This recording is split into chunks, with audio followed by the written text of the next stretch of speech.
I'm sorry, Flame. I low-key, like, while you left, I thought about, like, what I did. And it was kind of messed up, I can't lie.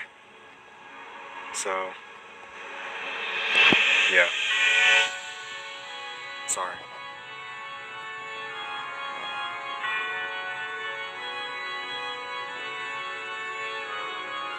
So what now? Well, that was very touching. But, you two are gonna come with us now. I've got some questions that I need answered. You're not taking them anywhere, bro. Because you're gonna have to go through me first. Yo.